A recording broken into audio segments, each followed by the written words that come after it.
Welcome back. Before I go to Gabi for a reaction on the tape we played just before we went on the break, let me take this quick call and we find our friend's opinion on the program. Hello, good evening. Hello, good evening, Kweku. How are you? I'm fine, thank you. Hello. It's okay and nice for... your name again, please. Oh, my name is Atu Rena. Yes, Atu, go ahead. Yeah, it's okay and nice for Gabi to be saying a lot of things. But what he has to ask himself is, Ghana as a developing nation, do we have a national development plan whereby we've earmarked our education, infrastructures, our economy, and others that will bring the development that we need into our system? Because what I'm looking at it is, we don't have a proper structure at this moment in time in place. He was talking about how much money that Ghana has. Yeah, we've borrowed over the years. Borrowed over the years compared to the recent, just 5 years ago. And based on that information, you could then think that if we had national development plan, whereby whichever government comes in power will have to follow that plan, whether he likes it or not, because those plan will not be for only NPP or NDC or CPP. And this is what we are lacking in third world countries like Ghana, where if we want to develop, we need a national development plan. All right. Thank you very much, Ato, for your contribution. Now, Gabi, maybe once he addressed it directly to you, have a reaction and continue with that. Yes, I was just trying to find it in my constitution. You know, I think this whole talk about national development plan is overblown. Why do I say it's overblown? Now, first of all, the constitution even says that once a government comes into place, within a year, you should put your plan out there. Okay. And every year you go to Parliament, you know, State of the Nation address, to tell us how you're going about it. What it means is that even the framers of the Constitution, they themselves knew that governments may come with different plans because you are voted into office based on your manifesto. Based on the manifesto. Okay. You know, but really, it is not about having a national development plan. It's about... But don't you think we could have probably a template or a framework which we can put yours in? I think really, look, when you have democracy and governments are voted on manifestos, that is not the focus. The focus is simply this. There are certain things that we need to get done. We need to build our infrastructure. We need to educate our children. We need to find jobs. We need to industrialize.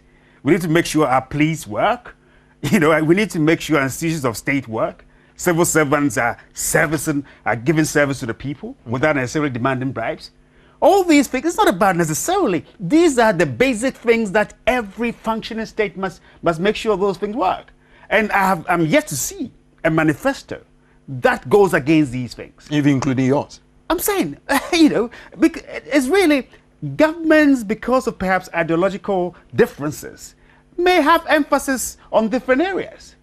And that you can't really pin any government to.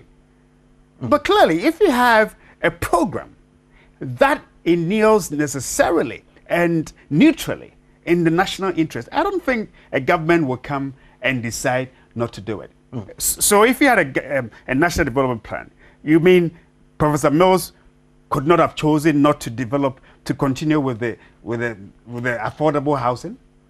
That may not be his priority. Are you going to force him to it when he was voted on the manifesto? So it is not necessarily a national development plan. We all know what we must do. It's about getting the leadership with the commitment, the know-how, and the integrity in terms of how efficiently we use our resources, generate and use our resources, and to get it done. Isn't the Better Ghana agenda not doing this? Of course. You know, when the import of the question is a development plan which is different from what the NDPC does. That is what people are calling for. But it's impossible because in a multi-party democracy, ideologies are different. Policy thrusts are different. And therefore, you expect manifestos to be different. Those manifestos are the ones people vote on. So it is the manifesto that wins, that it gets into power. And it is that manifesto that has to be realized, you know, in the country. And therefore, when you have a plan which is agreeable to everyone, then there's no need for a manifesto. You see, so the question is, it is not something that we can apply. We have some basics done. Our infrastructure, as Gabi mentioned, our education system should be improved upon, our health system should be improved upon, our systems must work and everything. Of course, we all agree that these things have to be in place. We all agree that our health systems have to work for the people of Ghana. We all agree that we need a quality, populace who can, which can compete with the rest of the world effectively. We all agree, but how to go about it, you see, or who, which institutions, or, whether it should be state or private sector that should be involved, that is where you see differences beginning to show, you see, but we cannot. I agree with Gabby. We cannot have, homogeneous system of, plan. We can't. I don't think we can have that. Right. Hello. Good evening, my friend on the line. Hello. Yes. It's me again. Oh, I think you have had your chance. Why don't you give it to another person, please? Yeah. The reason why I've come back is. Hold on. Yes, quickly, please. Come back is what Gabby said is totally out of place. It's totally out of place. Why is it out of place? Out of place is, if you look at, okay, we definitely need a national development plan. Well, that's thank you. Listen to me. Just listen to me. Just listen to me. I think it's about a difference in opinion, but basically we're looking at what we need to do and all that. Well, thank you very much. Now, let me come back to the challenges democratically that we're having, political tolerance, and even the processes we're having at the Supreme Court. Now, the case has been taken to court. It is a plus for us, isn't it?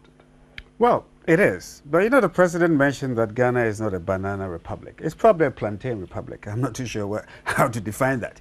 But he said Ghana people can demonstrate. I can tell you today, a group in Ghana said they wanted to go for a walk, a protest walk. The police said they didn't have the men to allow them to walk. That's the police, not the government. No. But the president was here saying that in Ghana people are free to demonstrate. But the police... No, but I'm making... This is the reality. The president was here saying that Ghana people are free to demonstrate. About 3 months, people have not been allowed to demonstrate in Ghana. Because the police might be restrained in one way or the other? No, but I'm just saying that the president was here saying that in Ghana you are free to go out and demonstrate. But the reality is, people are not being allowed to demonstrate. So why? So maybe it's not a banana republic, it's a plantain republic. We are not yet. Well, those are anomalies. Those are anomalies we can just brush aside. Let's look at the issue in court quickly. I think the issue in court, I'm not too sure from which point of view we should look at it. But I think the critical thing that we need to appreciate is that democracy in Africa should not be defined differently. It shouldn't be by the capacity of which party has the greater capacity to rig elections. That's not how we should define democracy. Because if we allow those anomalies to continue, and then those who are given the power to rule are not actually also using the power to deliver the democracy that we all say we support, we may end up undermining it. So it's important that the Constitution says that, look, if you're not happy, if you think that the election results did not go well, take the matter to court. And that is what has been done. What I find interesting, I mean, I'm keenly following it. I'm always in court, as you know. What is happening is that the court set two issues. One was that whether or not there were irregularities, omissions, malpractices, and violations. And the second issue is that whether or not these violations, if any, had affected the results. I think clearly one can even say that the first limb of that has been settled. I mean, considering the admissions from the Electoral Commission itself. So the critical question is, have they affected the results? Now we have KPMG results. I happen to have the draft report here. The KPMG were asked to go and do the counting and categorize, so we can know how many are actually in evidence. Okay. That work, I believe, is complete. They just preparing their report. Some of us have seen the draft report. And once that is done, by and large, from what we've seen, it appears that the evidence is in there. there could be 1 or 2 areas that may be over or below. Let me not cut you short, but let me find out wisdom. It has always been said that looking at the cross-examination of the witness of the first the petitioners, yes, and the respondents' witnesses coming down to Dr. Aferija and the Electoral Commission, it has always been said that the case is crumbling. Do you see it that way? With my non-legal ears and eyes. It's already been said by who?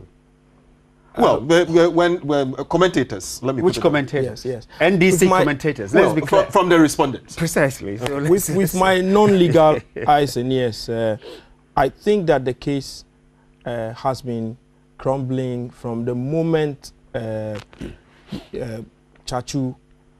Tony Lita had to cross-examine Dr. Bawumia. Okay. And I want to link that to what Gabby said, that the first limb, which has to do with violations, malpractices, and irregularities, that has been established. Well, you see, Gabby's a lawyer. I'm not. But he's not a judge.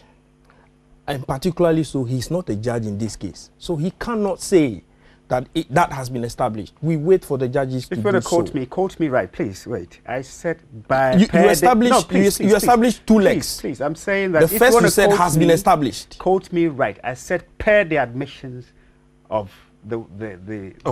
Aferija, the EC itself. Right. So you understand that, you don't have that within your bosom to establish one thing or the other. Anyway, so let's move on.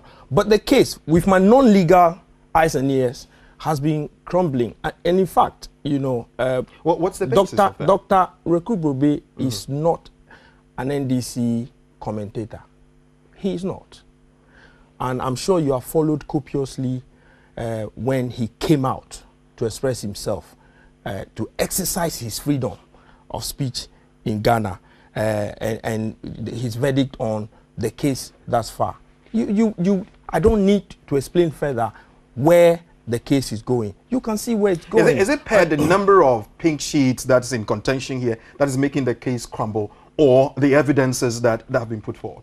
One thing I've learned through this case, or through listening to lawyers, is for the defense to throw as much doubt as possible on the witnesses of the petitioners, right, and the evidence that they've brought. And I think that the number of pink sheets is part of that, as well as the testimonies given by the petitioners, and also the respondents' witnesses. So I think that enough has been done for us to see how the case has unraveled so far. But the verdict finally will be given by the judges, and I can't wait for that.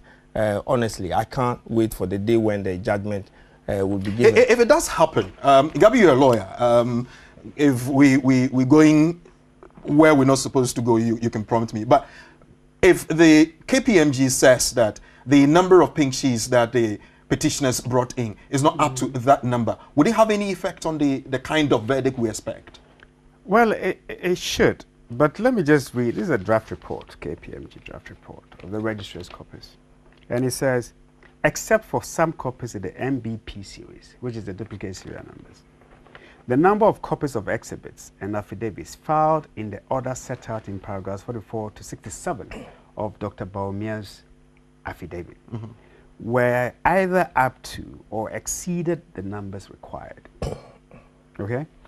Now, I have also here the NDC first and third respondents affidavit done by Asiedun Katia. Right. In there, they said, for instance, that the exhibits filed by the petitioners added up to 8,600 or thereabout.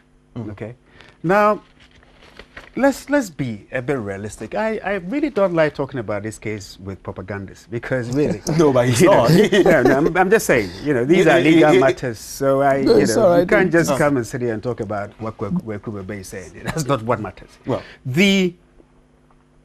initially, 28th December, when they filed, they were contesting 4,907 polling stations. Right. Okay? With an aggregate votes of 1.3 million. And now it's over 11,000. Well, Gabi, it's unfortunate I'm running out of time. Yeah, What I might have to do is... I just want to do yes, this a quick one, minute. yes. It's over 11,000. Assuming it's even 8,600. That's twice what they filed initially. Twice what they filed initially.